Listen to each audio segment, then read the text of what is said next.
mga butsi ninyo. Whatever. You know what, Nimpa? Kahit anong ayos mo pa dyan sa pagmumukha mo, cheap ka pa din. At yung suot mong yan, for sure, sa okay-okay mo lang yan binili. You're right, girl.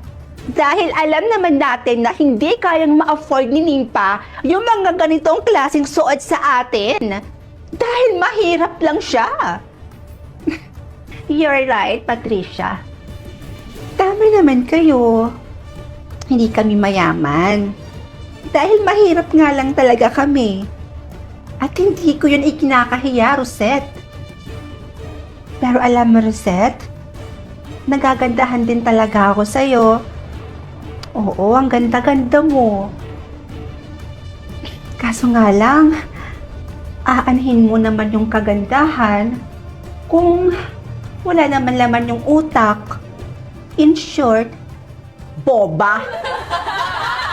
Oh, aray ko! Pakak! At isa pa, aanhin mo ang mala Barbie mong kagandahan kung mala plastic naman ang pag-uugali. How dare you? Mag-ingat-ingat ka dyan, Patricia, kay Rosette. Dahil hindi mo namamalayan, tinutuklaw ka na pala ng kaibigan mo na to. Dahil base sa nalaman ko, kinakaibigan ka lang naman itong si Rosette dahil napapakinabangan ka niya. Dahil napapakopya mo siya. Tinutulungan mo siya sa mga activities natin dito sa school. That's why, kinakaibigan ka niya. In short, pinaplastic ka lang ng babaeng ito. Girl, don't tell me na totoo yung sinasabi ng Nimpa na yan. Girl, sa akin ka makinig. Dahil ako ang best friend mo. Sinisiraan lang ako ng babaeng yan sa'yo.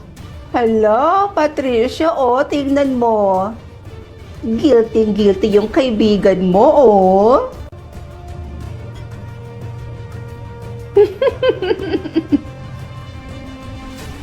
Guilty yarn. You know what, Nimpa?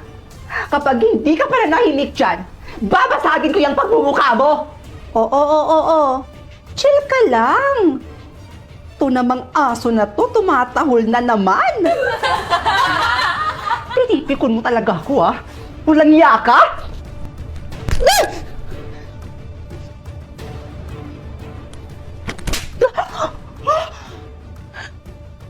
Kung dati, pumapayag akong maliit-maliitin nyo at husgahan nyo yung pagkatao ko, first ngayon, hindi na ako papayag!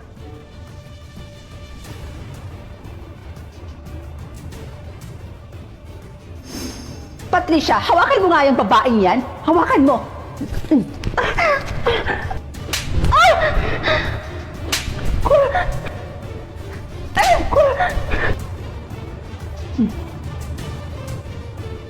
Patricia, hawakan mo yung kaibigan mo. At paano kung ayaw ko? Pag sinabi kong hawakan mo yung kaibigan mo, hawakan mo! Bitawan mo na to, please lang! Kakagaling ko lang ng salon kahapon! Pinaayos ko yan Ang mahal-mahal pa naman ng pagpaayos ko ng buhok ko, Nimpa! Huwag mong sasagarin yung pasensya ko, ha? Nimpa! Bitawan mo nga yung kaibigan ko! Bitawan mo na sabi! Pag hindi mo sinunod yung sinabi ko, kakalbuhin kita! Oo na, ito na. Gagawin ko na, bitawan mo na itong buhok ko, sige na. Oh my gosh, ang hair ko. Susunod ka rin naman pala. O ngayon, gawin mo na. Patricia, huwag kang magkakamaling sundin yung babaeng yan. Girl, sorry. Huwag kang susunod sa kanya. Kailangan kong gawin to, kundi masisiribo ko kung makakalbo ako ng Nimpa na yan.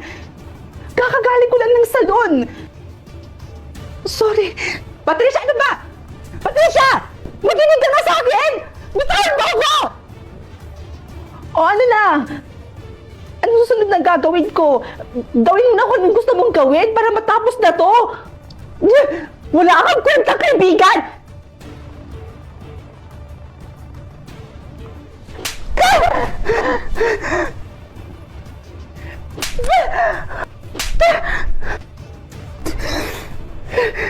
Girl, ayos ka lang? Bigtaan mo ako! Mukha ba akong okay, Patricia? Ha? Kahit kailan talaga gaga ka! At ikaw? Walang iya ka! Pagsisisihan mo yung ginawa mo sa akin!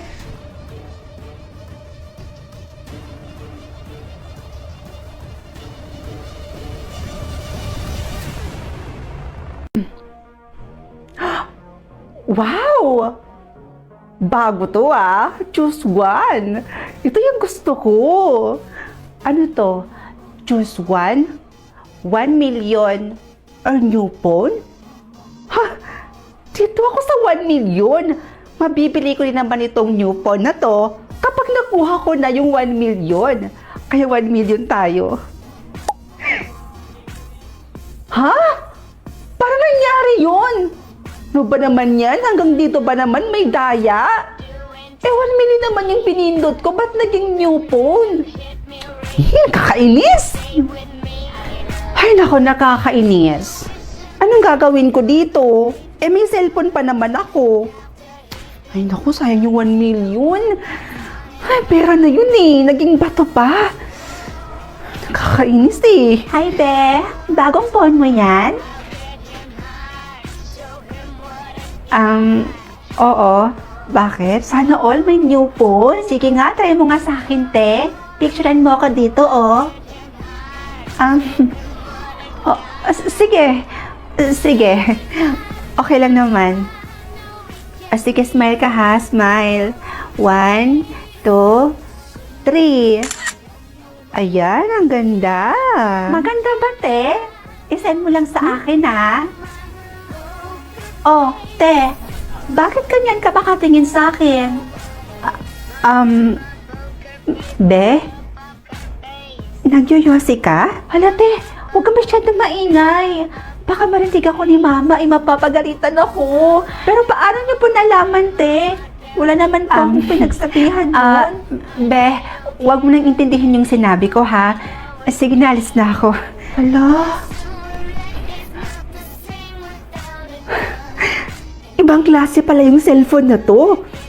Kasi kapag may sikreto ang isang tao, tapos pinicturan ko, malalaman ko yung sikreto nila. Ang galing! Okay, say present kapag nandito ha. Adamus, present sir. Tera, present sir. Dea, Present po. Rods Angeles, Present po.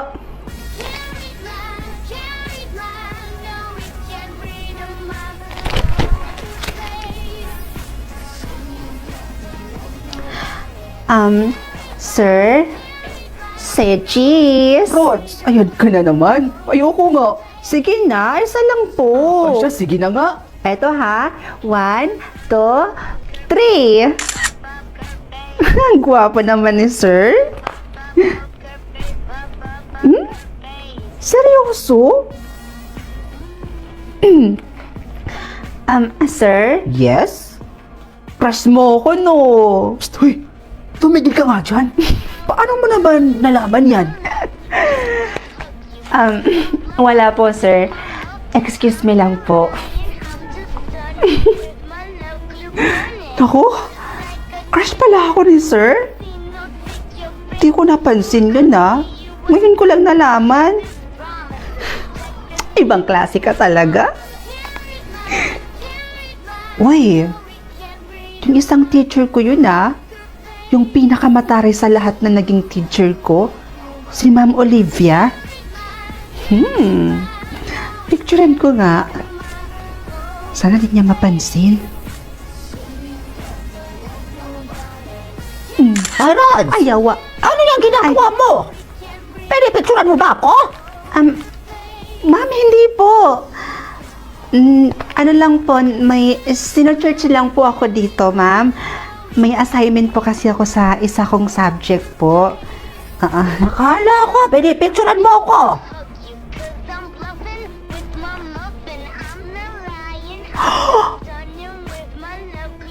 May karelasyon siyang estudyante?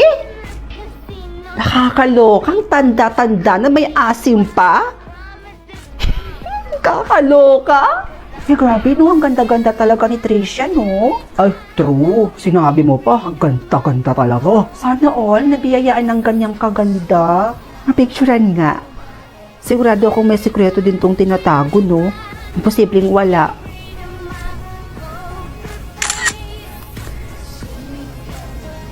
Ha? Retokada pala siya? Ay, kaya naman palang sobrang ganda niya. Ay, naku mga be. Retokada pala si Tricia, no? Kaya sobrang ganda niya. Aba, malay ko sa'yo, Rods. Ay nako, siguro nasasabi mo lang yan kasi naiinggit ka sa ganda ni Patricia. Hoy, hindi ah. Ba't naman ako maiinggit sa kanya? Nagsasabi lang ako sa inyo ng totoo. Retokada pala siya. Ay nako, ang sabihin mo, Rods, naiinggit ka lang talaga sa ganda ni Patricia. Pala nga kayo dyan? Ako? Maiinggit? Di, no? Uy, bukas, Bes, ha? Dapat sabay pa rin tayong kumain dito sa kantin. Oo naman, Bes. Ay, teka, Bes. Di ba building ng PhilHealth yun? Saan? Andun sa kanan, no? Tingnan mo. Ay, hala, oo nga, no? Uy, grabe. Gumanda na yung building. Ay,